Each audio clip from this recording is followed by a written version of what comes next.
We need to get up to see the cows again, but not today. I've got pilgrims at 6:30, so in well less than an hour. So they're very close today. There's a beautiful response verse today in the Psalm. The Lord is kind and merciful. But it shows up also in the letter of James. And that's a very nice little thought just right there, that people's thinking and reasoning is founded on that goodness of God that we find in the scriptures. And actually James is dealing with a very difficult thing for all of us, to become people of such love that we don't complain.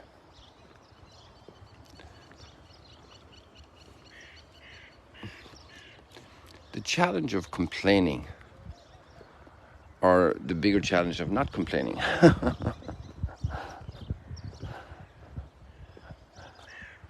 how to build up others in the family, at work, and then all those who represent us in different ways in political life. How to be constructive. There are points that need to be addressed, and how to resolve them positively. I've often heard the line, "Oh, don't talk to me about a problem, talk to me about the solution."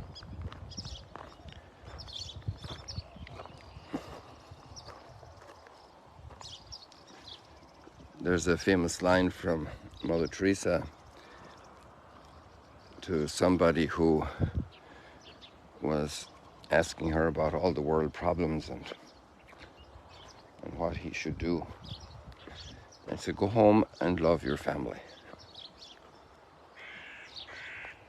And we could make it very concrete. We could say, go home and love those more challenging people in your family. Somebody who's not well, somebody who's upset. Sometimes people feel that they're a victim. They take a special type of care.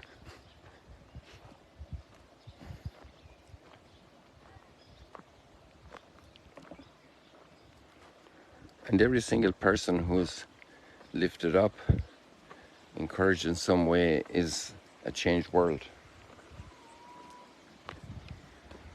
And the person who does it becomes a changed person. Because to become an encourager of others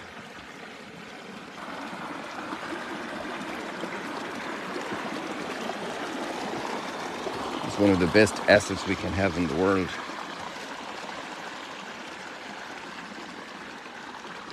A true encourager, to truly give heart to others.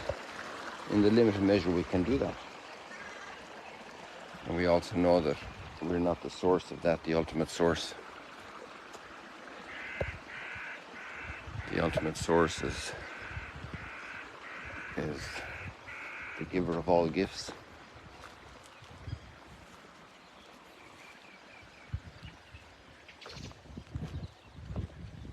To encourage others, to lift them up. This is the opposite to complain, because complain actually discourages.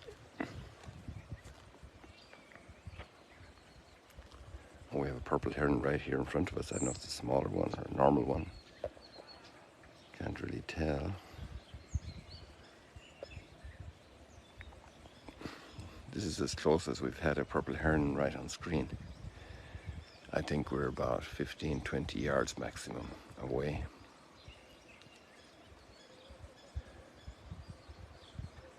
They're really amazing. And the form, when they're flying, then they pull in their neck, and almost like they barely have a neck. And their beak is so long.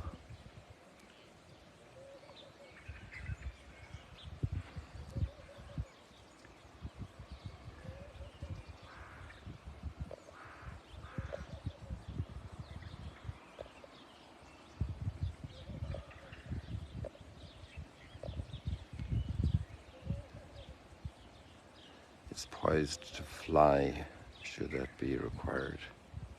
Huh. Stepping there.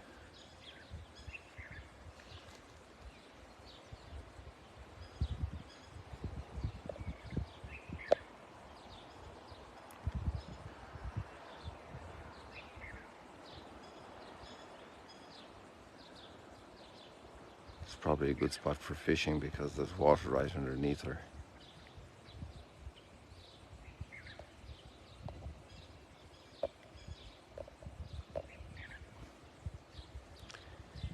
And tying this all together with the gospel is also very interesting, because the gospel touches a very, very challenging theme for us today. And there are lots of considerations, obviously, in that area about perseverance. Because perseverance is staying, going forward constantly, despite difficulties, despite burdens.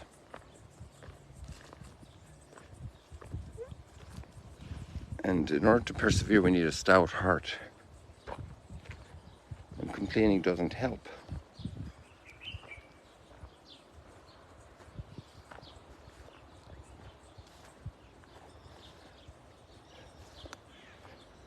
A lot of it is where we focus our mind, because if you're doing something hard but you're reading a good book at the same time, some exercise, or you're talking with somebody and you can walk a lot further, because your mind is off the burden it might be physically at that moment. That's why it's so important to be with people when they're sad and they have bereavement. People need company, because when we're alone in sadness and grief, then time seems to stop and it's just constantly there. And when people join us, they say that sorrow shared is sorrow halved. And sorrow shared is different than complaining.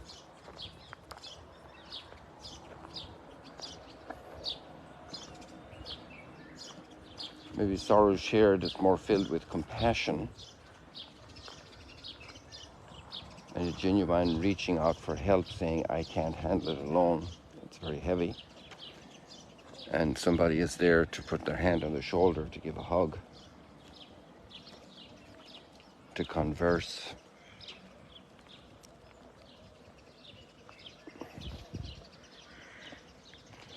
And a married couple, all they go through in a lifetime.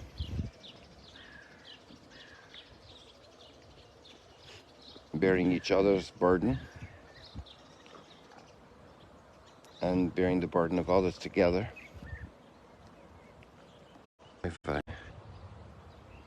I'm sorry if I lost somebody there.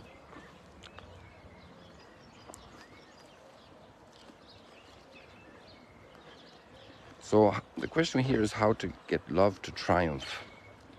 How to achieve the triumph of love, of self-giving to each other in the stable context of marriage, over all the difficulties.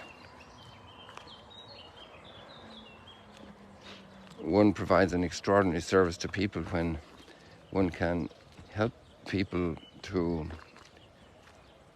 move from the mode of complaint to the mode of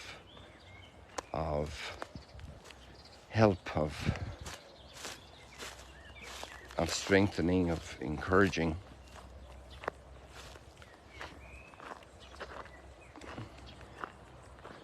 Complaint also speaks about frustrated expectations,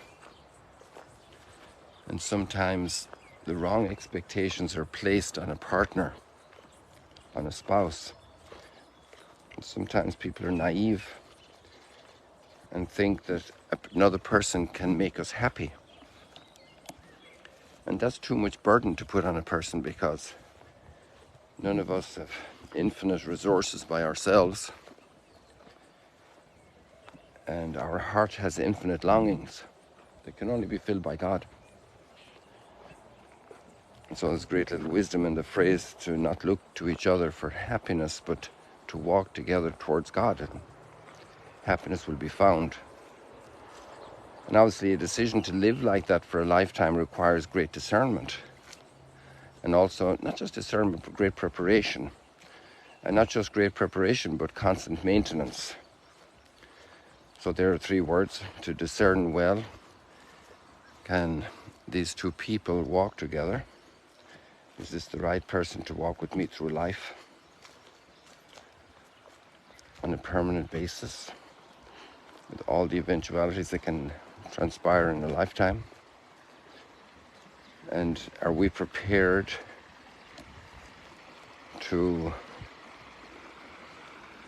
carry that commitment?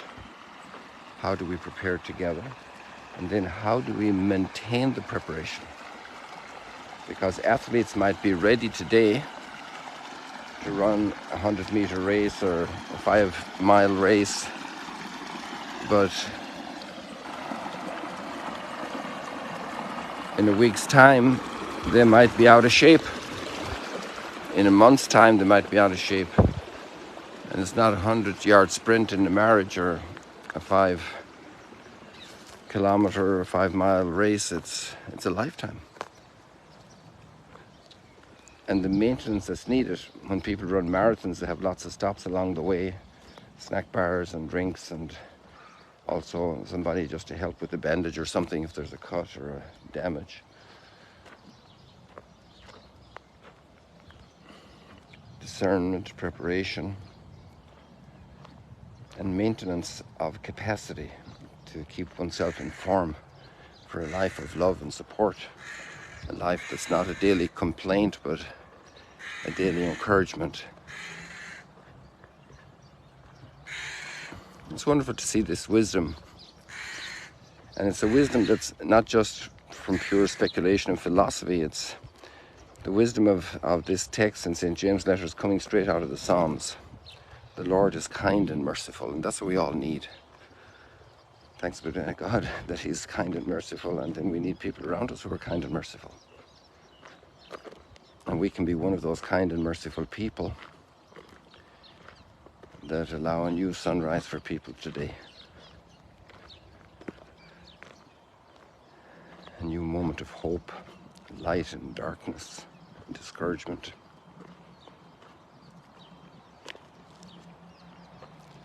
And then we're living in the mystery of God. How marvelous. People, God bless you, pray for the different groups of pilgrims. I'm looking after 2 this morning before breakfast. We're staying here. And then we'll be receiving other ones. Another one at 8:30 is arriving. So it's a busy morning. God bless you all. We actually had pilgrims yesterday from Australia, from the United States, from Spain, and I don't know where else. Quite a lot of activity, thanks be to God. See you later, alligators, at the latest in heaven.